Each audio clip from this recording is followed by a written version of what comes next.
Let's look at a sample collision.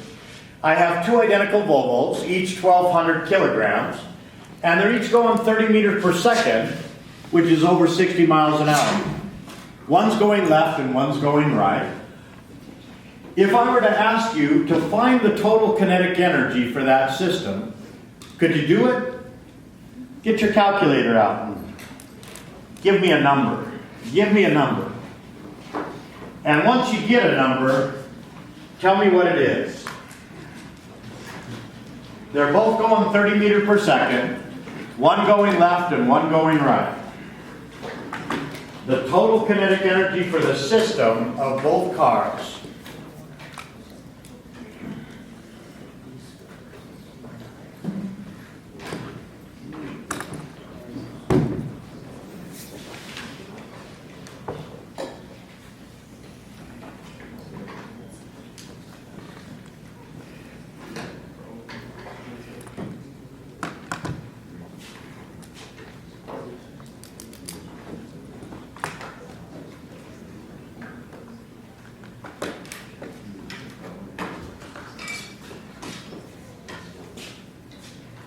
Okay, get your vote in.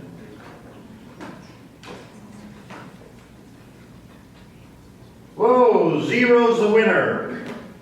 And that's because we got a bunch of right going energy, we got a bunch of left going energy, and the right going energy cancels the left going energy. Is that right? No. No! Energy doesn't have direction. There's no such thing as right going energy or left going energy. There's just energy. You got some, you don't got some. It's like money. You got it, you got money, I got money, let's get married. You know, if you got money and I get married, to you, we just add the money. Okay? Now, let's do that with energy. Okay? I take the energy of the left car and the energy of the right car. I use kinetic energy, 1/2 mv squared. Notice that I put a minus sign here to indicate that this car was going to the left. But in doing so, I just wasted, well, I won't say photons, I wasted shadow.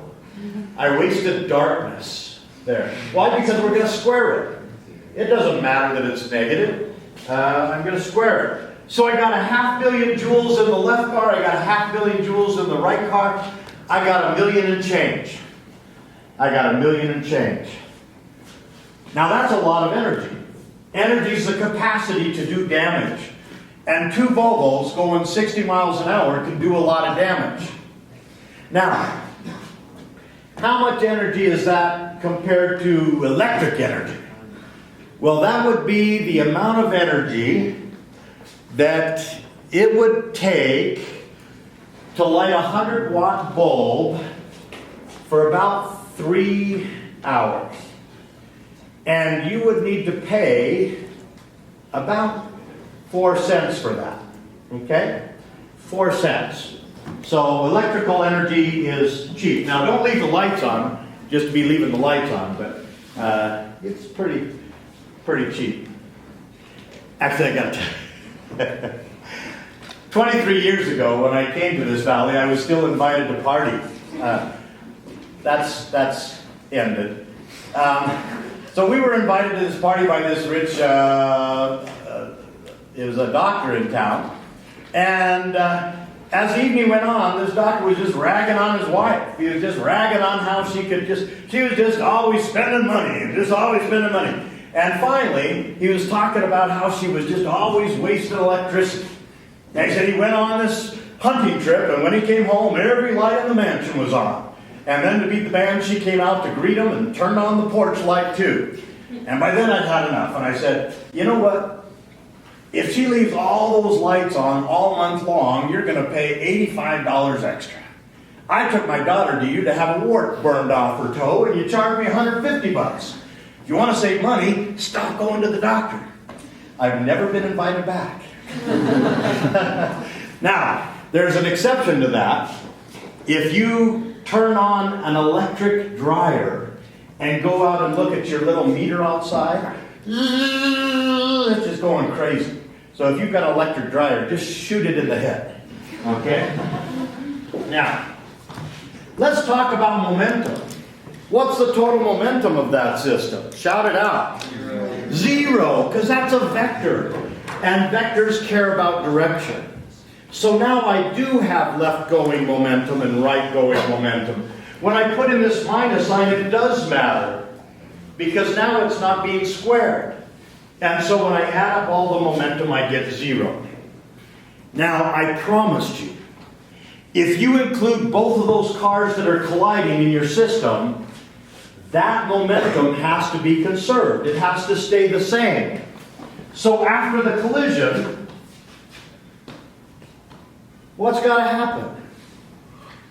How am I going to have total momentum equal to zero after that collision? Yeah, they got to stop. Is there any other way it could have momentum zero after the collision? They're going in opposite directions. What about that? Would that be zero? Yeah. Or anything in between. Now, when I tell you momentum's always conserved during a collision, that sounds really, really great, but it doesn't narrow things down as much as you would like. It turns out that there's an infinite number of ways to conserve momentum here. I can conserve momentum by stopping and locking bumpers, or I could have them move away just as fast as they were coming in, or anything in between. Now let's look at the energy, the mechanical energy. In this case, mechanical energy means kinetic energy, because we're assuming a level road. I start with 1,000,000 and change in joules, and if the cars stop, that's gone. If I look at this case, I've still got the 1,000,000 and change, and there I've lost most of it. Now, the question is, where does that energy go here and here? Now to answer that, let me ask you a different question. You're on the corner and you observe this collision. The police come to talk to you and they say, "Whoa, what was it like? Tell me about it. What did you hear? What did it sound like?" It came in, what did it make the sound? Sound is energy. If you didn't lose any mechanical energy, you didn't hear it. This came in and out. How do you make that happen? How do you make that happen? Brave soul, raise your hand. Come on, rise to the occasion. You can do it. Don't be a coward.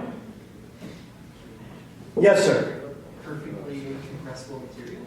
A perfectly incompressible material.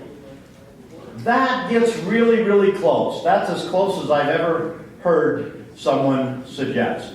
And that's still going to make a tink that we would hear. That's really close though. What else? Anyone? Put it in the magical world that frictionless surfaces exist. The magical world! The basement of the physics building. It turns out that just being frictionless isn't going to solve this problem. These guys could be sliding on frictionless ice and they could still collide and lose all your kinetic energy. What if we mounted magnets, huge magnets on the front of your car, North Pole against the North Pole, and they came in and never touched? Would that work? That would work. Now here's my point. This kind of collision is very hard to engineer. It happens once in a blue moon. Usually, by which I mean almost every stinking time, we lose mechanical energy. So you're taking that next exam, you turn the page, and it's a collision problem. You've got that decision that you always have. Is this energy or is this momentum? Well, if energy, mechanical energy, is conserved once every blue moon, and you don't know whether this is that blue moon, I wouldn't go with energy. In fact, my advice to you is that every single collision problem you should solve with momentum. Would you write that down? Every single collision problem you should solve with momentum. Now, once every blue moon, you might get the right answer using energy, because it might be one of those special cases where energy was conserved. But that doesn't happen very often. And certainly not in my class. Okay? Now, where does the energy go in these other two cases? Where does it get lost to? Raise your hand. Yes? Heat. If you touch those bumpers, they'll be hot. We already talked about sound. You can hear the crash going on. What else? The crumple. That's where most of it goes. Most of it goes into taking that Volvo and just messing it up. Just taking the frame and twisting it and crumpling it and smashing it together. Watch the slide. Watch the slide. 1, 2, 3. Pow! We call that energy of deformation. And we do not have an equation for that. Not just we in this class. We in the universe. The energy of deformation for a Volvo is just too messy. No one has an equation for that. Now, the energy, the total energy, is conserved during that collision, but not the mechanical energy, not the kind of energy that we've got formulas for.